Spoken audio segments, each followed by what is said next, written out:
नमस्कार दोस्तों, जय हिंद, जय भारत। मैं संदीप डागर आपके अपने YouTube channel maths with Sandeep Dagar पर आपका एक बार फिर से स्वागत करता हूं और उम्मीद करता हूं आप सभी स्वस्थ होंगे, खुश होंगे और आपकी पढ़ाई अच्छी चल रही होगी।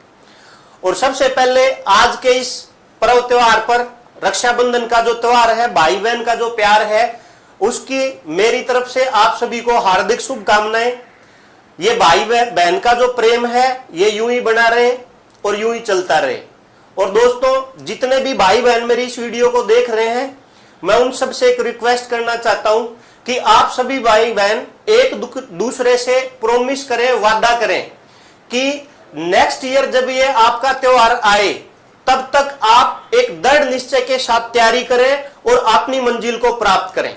जितने भी भाई बहन मेरी इस वीडियो को देख रहे हैं, मैं उन सब से रिक्वेस्ट करना चाहता हूं कि आप एक दूसरे से इस राखी के परम त्योहार पर एक दूसरे से वादा करें कि मैं दृढ़ निश्चय के साथ, अच्छी मेहनत के साथ तैयारी करके अपनी नौकरी को प्राप्त करूंगा और अपनी मंजिल को हासिल करूंगा।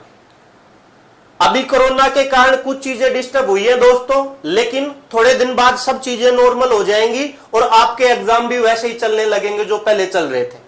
आप चाहे किसी एग्जाम की तैयारी कर रहे हो, आप लगातार उन चीजों को टच में रहिए, लगातार पढ़ते रहिए। आपको यहां से मेरे थ्रू कुछ ना कुछ सीखने को जरूर मिलता रहेगा। डेली अच्छे से नोट्स बनाते हुए चलिए, क्योंकि मैं वो हमेशा आपको कंटेंट प्रोवाइड कराने की आवश्यकता कोशिश करता हूं जिसकी आपको जरूरत है, जो एग्जाम से रिलेटेड है, जो क्वेश्चन आपके एग्जाम में बाधाएं बनते हैं, वो सारी चीजें मैं आपको अच्छे से सिखाने का प्रयास करता हूं। और दोस्तों, एक छोटी सी बात मैं आपको बताना चाहता हूं कि मैं हरियाणा के झज्जर डिस्ट्रिक्ट से बिलोंग करता हूं और यहां पढ़ाता हूं राजस्थान में नागौर डिस्ट्रिक्ट के कुचामन सिटी में। तो अभी क्या है, आज का जो है हमारा त्योहार है, इसके ऊपर मैं भी गांव आया हुआ हूं। तो इस सिलसिले में मैं आपसे ये कहना चाहता हूं कि भाई, जो हम प्रॉफिट लॉस पढ़ रहे थे, हमने 10 पार्ट पहले पढ़ लिए हैं, उसकी जो वीडियो है वो आपको 6 तारीख के बाद फिर से लगातार मिलने लगेंगी। उसमें अभी कुछ चीजें बाकी हैं, अभी आपको थोड़ा कुछ उसमें और सिखाना बाकी है। आप ये मत सोचना कि सर 10 वीडियो बना दी तो अब और क्या पढ़ाओगे। मेरे भाई, वो चीजें अभी आने वाली हैं जो आपके लिए बाधा उत्पन्न करती हैं। लेकिन अब आप ये निराश ना हो कि भाई 6 तारीख तक पढ़ाएंगे तो सर 6 तारीख तक हम क्या करें। कुछ नहीं करें दोस्तों, आप मेरे साथ बने रहिए। डेली आपको कुछ ना कुछ सीखने को मिलेगा, डेली आपको एक वीडियो प्रोवाइड की जाएगी। और आज की इस क्लास में मैं आपके लिए लेके आया हूं कि वे संख्याएं जो पूर्ण वर्ग नहीं होती, उनको आप कैसे पहचान पाते हैं। नॉन परफेक्ट स्क्वायर जो नंबर होते हैं, उनकी पहचान आप कैसे कर पाते हो।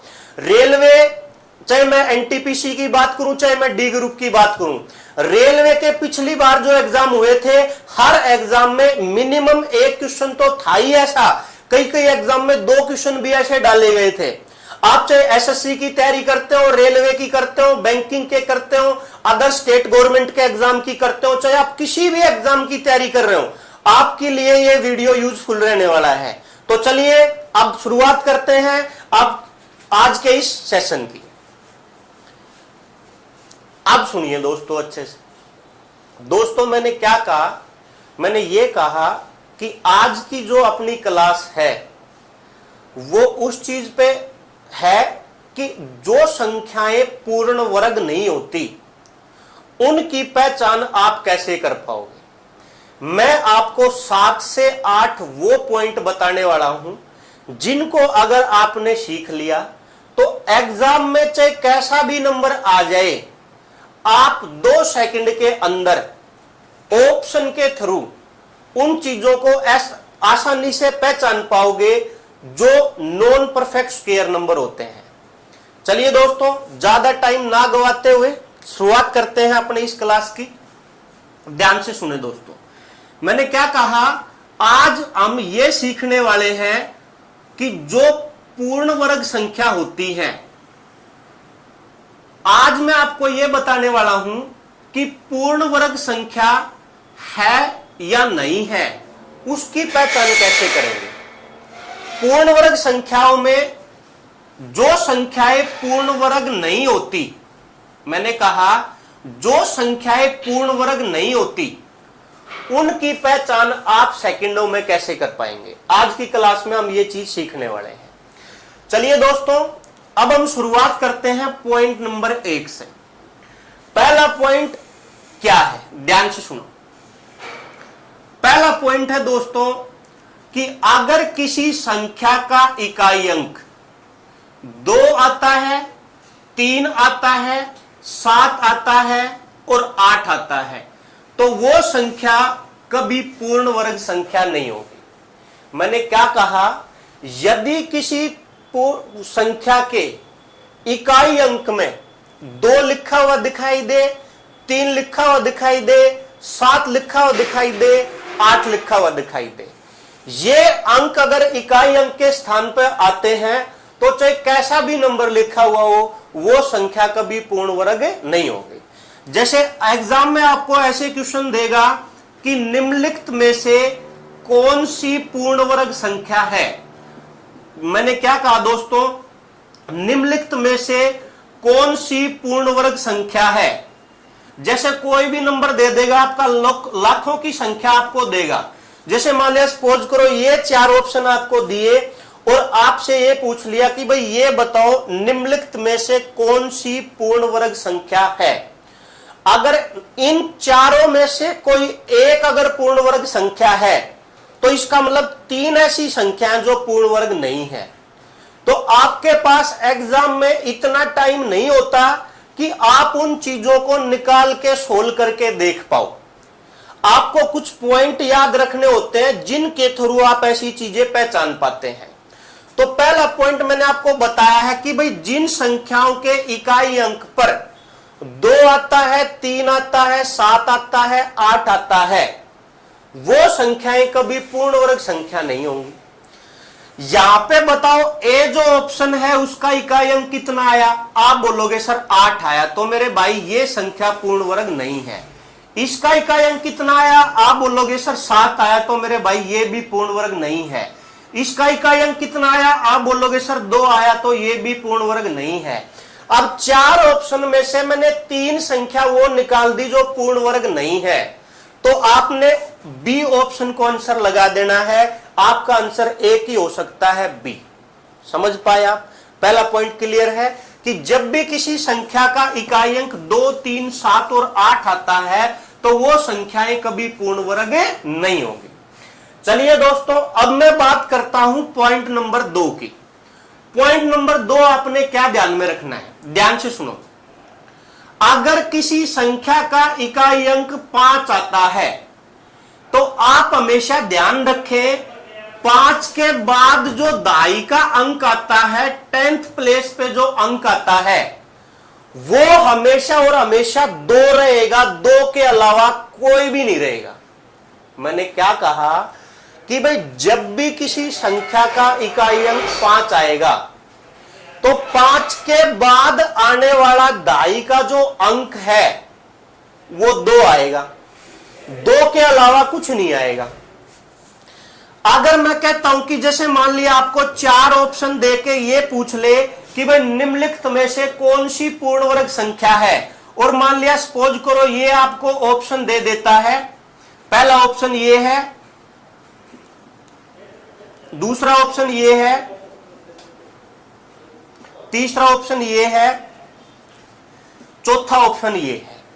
अब अगर आपको ये बात पता है कि भाई अगर इकाई अंक 5 आता है तो दाई अंक फिक्स है कि 2 आएगा, 2 के अलावा कुछ नहीं आएगा, तो आप पहले ऑप्शन को देखोगे तो 5 के बाद दाई का अंक 5 आया तो ये पूर्ण वर्ग नहीं है, 5 के बाद 8 आया तो ये भी पूर्ण वर्ग नहीं है, 5 के बाद 9 आया तो ये भी पूर्ण वर्ग नहीं है। एक ही ऑप्शन आपका आंसर हो सकता है और वो क्या हो सकता है, बी जो आंसर है यानी कि 156-25 वो आपका आंसर हो जाएगा। समझ पाए आप दोस्तों? पहला पॉइंट मैंने कहा कि 2, 3, 7, 8 इकाई अंक नहीं आ सकता। दूसरा पॉइंट मैंने कहा कि जब भी किसी संख्या का इकाई अंक 5 आएगा तो दाई का अंक हमेशा क्या आएगा, 2 आएगा। ये चीज याद रखना, कभी भी 35 नहीं लिख सकते, 45, 55, 65, 15, 95 ये अंक नहीं आ सकते। 5 के साथ हमेशा 2 आने का मतलब 25 फिक्स रहता है मेरे भाई। समझ पाए हो गया आप इस चीज को? चलिए दोस्तों, अब हम बढ़ते हैं तीसरे एग्जाम्पल की ओर। तीसरे पॉइंट की ओर बढ़ने से पहले मैं आपको एक छोटी सी बात बताना चाहता हूं, ध्यान से सुनो। मैं आपसे पूछता कि बताओ मेरे को 15 का वर्ग कितना, बोलोगे सर 15 का वर्ग 225। मैं कहता हूं आपको बताओ 25 का वर्ग कितना, आप बोलोगे सर 625। मैं कहता हूं बताओ 35 का वर्ग कितना, आप बोलोगे सर 1225। मैं कहता हूं बताओ 45 का वर्ग कितना, आप बोलोगे सर 2025। मैं कहता हूं बताओ 55 का वर्ग कितना, आप बोलोगे सर 3025। मैं कहता हूं 75 का वर्ग कितना, आप बोलोगे सर 5625। मैं कहता हूं बताओ 95 का वर्ग कितना, तो आप बोलोगे 9025। मैंने ये वो नंबर लिख दिए जब इकाई अंक 5 आने पर इनका वर्ग करने पे आते हैं। तो ध्यान से सुनना दोस्तों, मैं तीसरा पॉइंट आपको क्या सिखाने वाला हूं, ये पॉइंट इंपॉर्टेंट है। आप ये तो सीख लेते हो कि 5 के बाद 2 आता है, लेकिन उससे अगली वाली बात को आप मिस कर देते हो जो एग्जाम में आपको बाधा उत्पन्न करती है। ध्यान से सुनिएगा मेरी बात को दोस्तों। यहां पे आप देखो, मैंने आपको कहा कि भाई 5 के बाद 2 आएगा, ये चीज फिक्स है, ये फिक्स सर हमको सब में नजर आई। लेकिन आप मेरे को बताओ यहां पे इस 25 के बाद यानी 2 अंकों को छोड़ने के बाद क्या आया, 2, यहां पे 6, यहां पे 2, यहां पे 0, यहां पे 0, यहां पे 6, यहां पे 0। इसका मतलब 2 6 2 0 0 6 0, ये सारे के सारे कैसे अंक हैं? आप बोलेंगे सर ये सारी की सारी सम संख्याएं हैं। तो तीसरा पॉइंट मैं आपको यही सिखाने का प्रयास कर रहा हूं मेरे भाई कि 5 के बाद 2 आएगा, ये बात तो फिक्स है, लेकिन 2 के बाद जो भी नंबर आएगा वो हमेशा एक सम संख्या होगी, वो हमेशा एक इवन नंबर होगा, सम संख्या होगी। कहने का मतलब है मैं आपसे पूछना चाहूं कि क्या ये पूर्ण वर्ग संख्या है, तो आप बोलोगे सर 5 के बाद 2 आया, लेकिन अगर आपको अगली बात नहीं पता कि 2 के बाद आपके सामने जो अंक आया है वो विषम है, तो आप इसको बोलोगे सर ये पूर्ण वर्ग हो सकती है। लेकिन अगर उससे अगली बात भी आपको पता है तो आप 1 सेकंड में बोल दोगे कि सर ये पूर्ण वर्ग नहीं है। कहने का मतलब क्या है, जैसे आपके सामने मैं ये लिख देता हूं 25 आया है लेकिन इसके बाद आने वाला अंक विषम है, तो यह संख्या कभी पूर्ण वर्ग नहीं हो सकती। 25 के बाद जो अंक आएगा वो हमेशा एक सम संख्या होगी, वो हमेशा एक इवन नंबर होगा। उम्मीद करूंगा दोस्तों आपको ये बात अच्छे से समझ आई होगी। अब हम बढ़ते हैं अपने नेक्स्ट पॉइंट की ओर, पॉइंट नंबर 4। ध्यान से सीखिएगा दोस्तों, ये चीजें सीखने के बाद कभी ऐसा होगा ही नहीं कि आप किसी भी नंबर, कोई ऐसा नंबर है जो पूर्ण वर्ग नहीं है और उसको ना पहचान पाओ। हर नंबर की पहचान आप सेकंडों में कर पाओगे।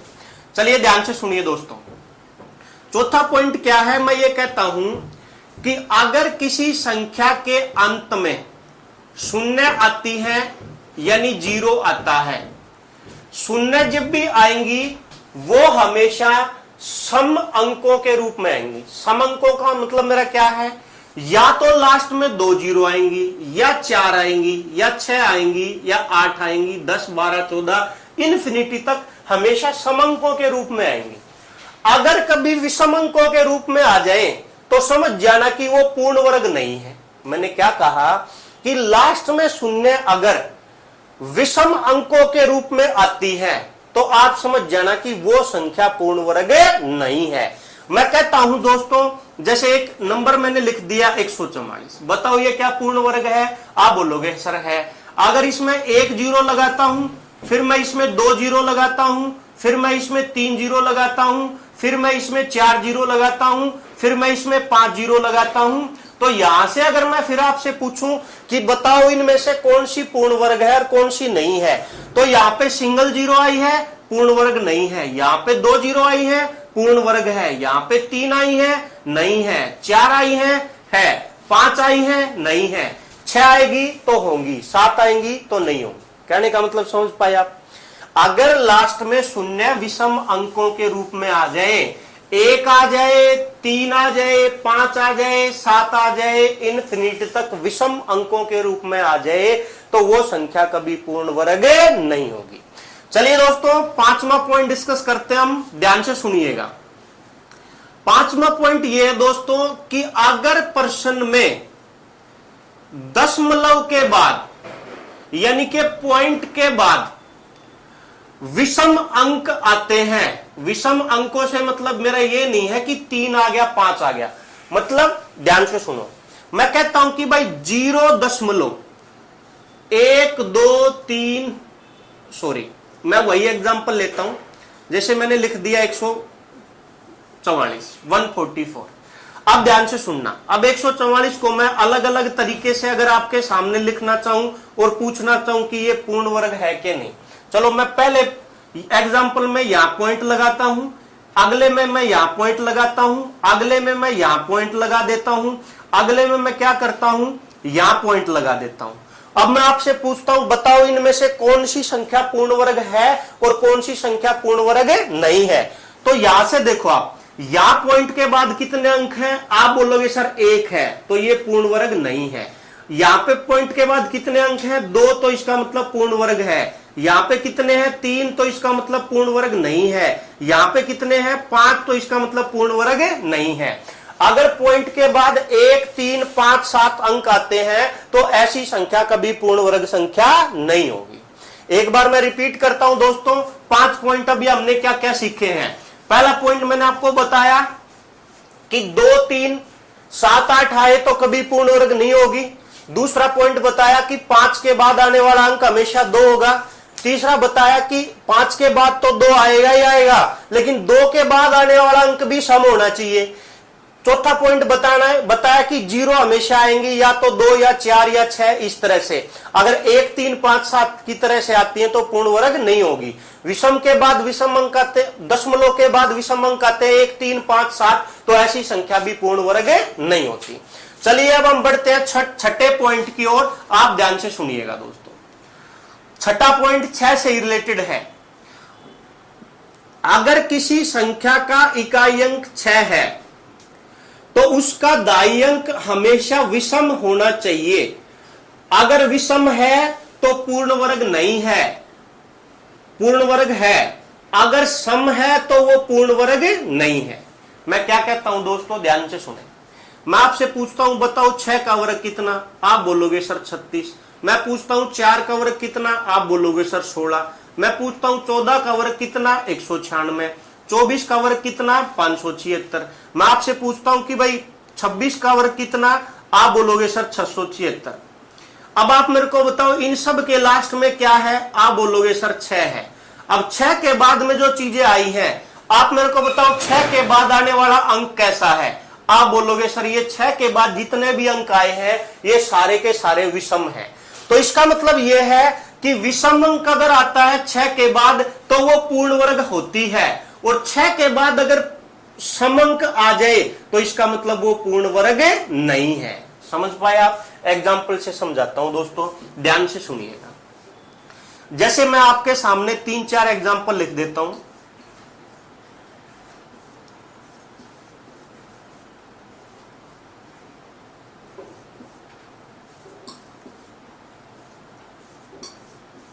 देखो,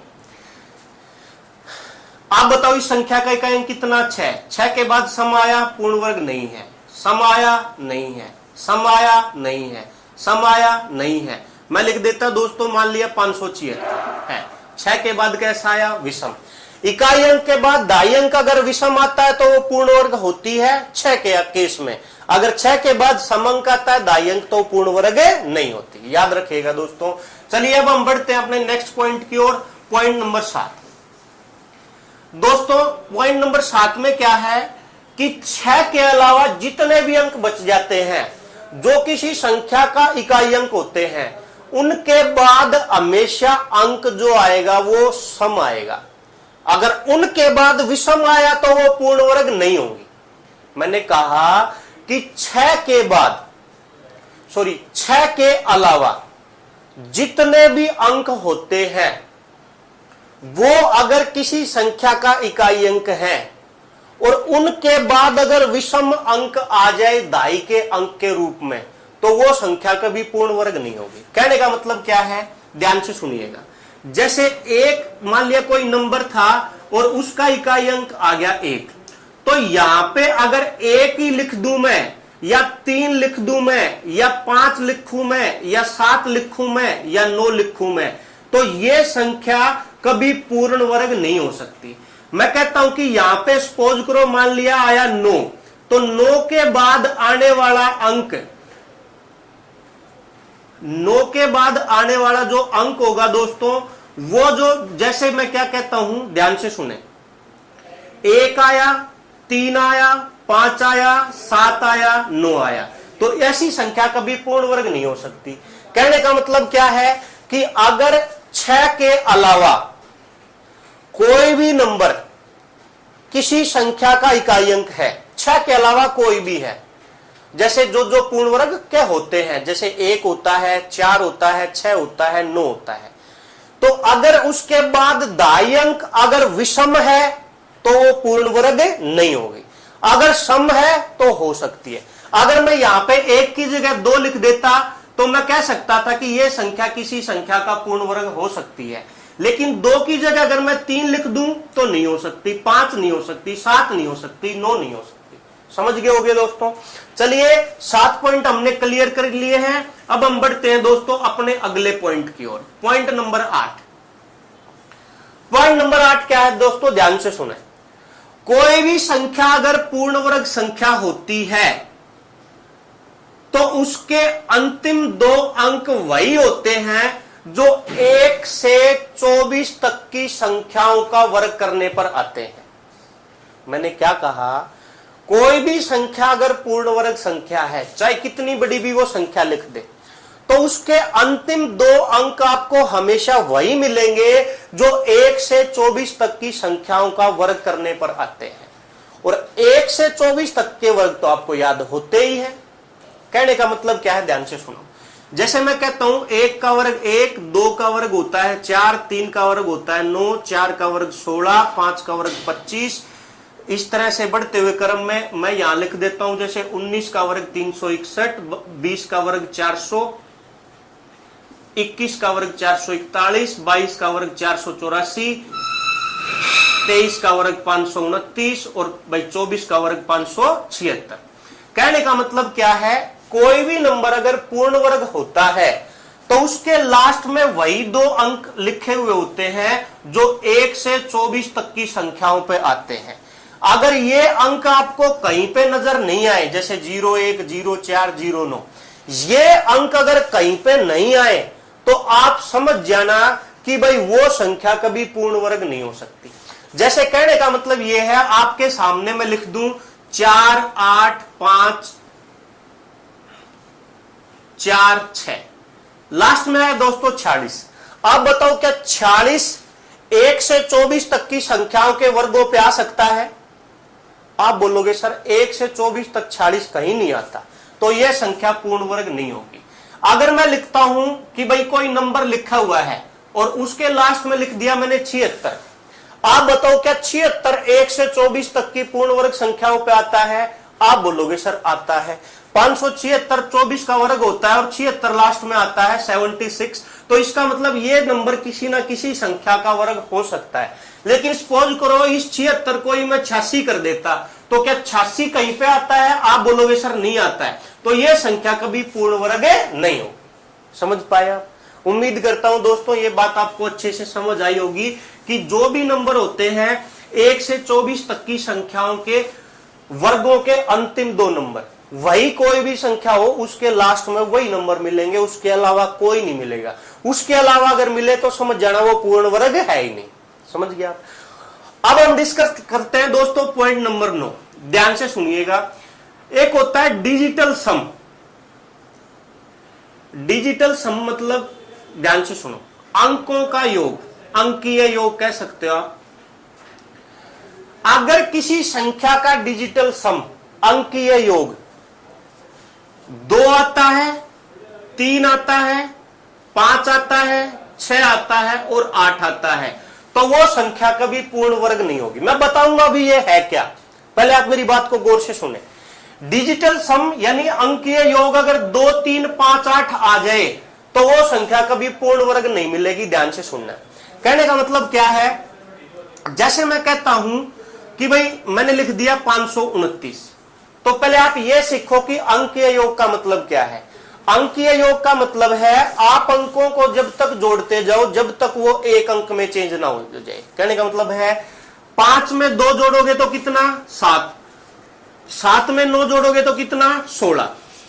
अब 2 अंक आए, एक अंक बनाना है तो 1 में 6 को फिर से जोड़ दीजिए, कितना आया 7। मैं कहता कि भाई मान लिया 169, 9 में 6 जोड़ दिया 15, 15 में 1 जोड़ोगे 16, 6 और 1 कितना 7।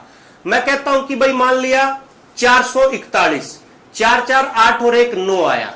मैं कहता हूं भाई 1225, 5 2 7 2 9 और 1 10 आया, 1 में 0 जोड़ोगे 1। कहने का मतलब है 9771। ये अंक अगर डिजिटल सम के रूप में आते हैं तो वो संख्या प्राय पूर्ण वर्ग हो सकती है, लेकिन कभी भी अगर किसी संख्या का डिजिटल सम 2 आ जाए, 3 आ जाए, 5 आ जाए, 6 आ जाए, 8 आ जाए तो समझ जाना वो संख्या पूर्ण वर्ग नहीं होगी। कहने का मतलब क्या है, एक बार ध्यान से सुनिए, मैं फिर से रिपीट कर देता हूं। जैसे एक छोटे से एग्जांपल की मैं बात करूं, 17 के अंकीय योग कितना है 7 और 1 8। बताओ क्या 17 किसी संख्या का पूर्ण वर्ग है या कोई संख्या 17 जो वो पूर्ण वर्ग है? आप बोलोगे सर 17 पूर्ण वर्ग नहीं है, तो इसका मतलब आप अंकीय योग से इस बात को काट सकते हो। मैं कहता भाई 24 पूर्ण वर्ग है कि नहीं, 4 और 2 6। सर आपने बताया था 2 आ जाए, 3 आ जाए, 5 आ जाए, 6 आ जाए, 8 आ जाए तो वो संख्या पूर्ण वर्ग होगी नहीं। समझ पाए आप? मैंने क्या कहा कि आपने वो चीज टारगेट करनी है कि अंक योग करने पर 2 आ जाए, 3 आ जाए, 5 आ जाए, 6 आ जाए, 8 आ जाए। अगर ये 5 अंक अगर डिजिटल सम के रूप में आते हैं तो 1 सेकंड में उसके ऊपर काटा लगा देना, वो संख्या कभी पूर्ण वर्ग नहीं होगी। अभी दोस्तों हमने यहां पे 9 पॉइंट डिस्कस कर दिए। पहला पॉइंट था कि जब भी किसी संख्या में 2 आ जाए, 3 आ जाए, 7 आ जाए, 8 आ जाए इकाई अंक पे तो पूर्ण वर्ग नहीं होगी। दूसरा पॉइंट था 5 के बाद 2 आता है, 2 के अलावा कुछ आ जाए पूर्ण वर्ग नहीं होगी। तीसरा पॉइंट था 5 के बाद 2 तो आता ही आता है, उसके बाद भी अगर कोई विषम अंक आ जाए तो वो पूर्ण वर्ग नहीं होगी। चौथा पॉइंट था लास्ट में अगर 0 आती है, 1 3 5 7 आने पर वो पूर्ण वर्ग नहीं होंगी। अगला पॉइंट था दशमलव के बाद जो भी अंक आएंगे वो हमेशा विषम अंक अगर आते हैं तो वो संख्या पूर्ण वर्ग नहीं होगी। छठा पॉइंट था कि 6 के बाद आने वाला अंक हमेशा विषम होना चाहिए, अगर सम आया है तो वो संख्या पूर्ण वर्ग नहीं होगी। सातवां पॉइंट था 6 के अलावा कोई भी अंक अगर आता है उसके बाद अगर कोई विषम अंक आ जाता है तो वो पूर्ण वर्ग नहीं होगी। आठवां पॉइंट था कोई भी अगर पूर्ण वर्ग संख्या है तो उसके अंतिम 2 अंक वही होते हैं जो 1 से 24 तक की संख्याओं पे आते हैं। अगर आपको यह दिखे कि भाई ये 1 से 24 तक की संख्याओं पे नहीं है तो वो संख्या पूर्ण वर्ग नहीं होगी। और लास्ट बात यह थी मेरे भाइयों कि अगर डिजिटल सम अंकीय योग 2 3 5 6 8 आ जाए तो 1 सेकंड में काटा लगा देना, वो संख्या कभी पूर्ण वर्ग नहीं होगी। दोस्तों ये 9 पॉइंट अगर आपको आते हैं तो आप 1 सेकंड में पहचान जाओगे कि ये संख्या पूर्ण वर्ग नहीं है। आपके पास कोई भी बुक हो, आप कहीं से भी तैयारी करते हो, किसी भी टीचर से पढ़े हो, कोई फर्क नहीं पड़ना। आपके पास जो प्रैक्टिस के क्वेश्चन है, ये वीडियो आपने अगर मेरी देखी है कंप्लीट देखी है, ये नहीं कि एक बार स्टार्टिंग का देख लिया एक बार लास्ट के देख लिया, कंप्लीट वीडियो अगर देखी है तो आप कहीं से भी प्रैक्टिस कीजिए। रेलवे के लास्ट ईयर के क्वेश्चन पेपर उठा के देखिए, आपको ऐसे क्वेश्चन मिल जाएंगे। वहां पे थोड़ा सा लैंग्वेज का बदलाव भी देता है कि वो ये लिख देता है कि भाई निम्नलिखित में से कौन सी अपरिमेय संख्या है। दोस्तों वे सारी संख्याएं जो नॉन परफेक्ट स्क्वायर होती हैं, कहने का मतलब जो किसी संख्या का पूर्ण वर्ग नहीं होती या जिनका पूर्ण वर्गमूल नहीं निकलता, वो अपरिमेय संख्या होती है। समझ पाया? मैंने कहा कि वो सारी की सारी संख्या जिनका पूर्ण वर्गमूल नहीं निकलता, सारी की सारी अपरिमेय संख्या होती है। ये बात आप याद रखना। एग्जाम में जब क्वेश्चन की लैंग्वेज आती है तो ये भी लिख देगा निम्नलिखित में से कौन सी अपरिमेय संख्या है या निम्नलिखित में से कौन सी अपरिमेय संख्या नहीं है। तो इसका मतलब समझ जाना, अपरिमेय का मतलब जिन संख्याओं का पूर्ण वर्गमूल ना निकले। उम्मीद करता हूं दोस्तों आपको ये चीजें अच्छे समझ आई होंगी। आप अच्छे से नोट्स बनाइए, इन चीजों का रिवीजन डेली करिए। आप जब हैबिचुअल हो जाएंगे इस चीज के, मतलब 2 4 5 बार जब प्रैक्टिस कर लेंगे तो ये आपके माइंड में स्टोर हो जाएंगी, आपको बार बार ये चीज पढ़ने की जरूरत नहीं पड़ेगी। उम्मीद करता हूं दोस्तों आपको ये चीजें समझ आई होंगी। अगर चीजें समझ आती हैं तो अपने इस channel maths with Sandeep Dagar को सब्सक्राइब कर ले, लाइक करें और शेयर करना ना भूले दोस्तों, क्योंकि सारी चीजें आपको एक जगह सीखने को मिल रही है। मैं अच्छा सिखाने का प्रयास करता हूं, मैं चाहता हूं कि आप ज्यादा से ज्यादा सीख पाए। चलिए दोस्तों, मिलते हैं अपनी कल की क्लास में। जय हिंद, जय भारत।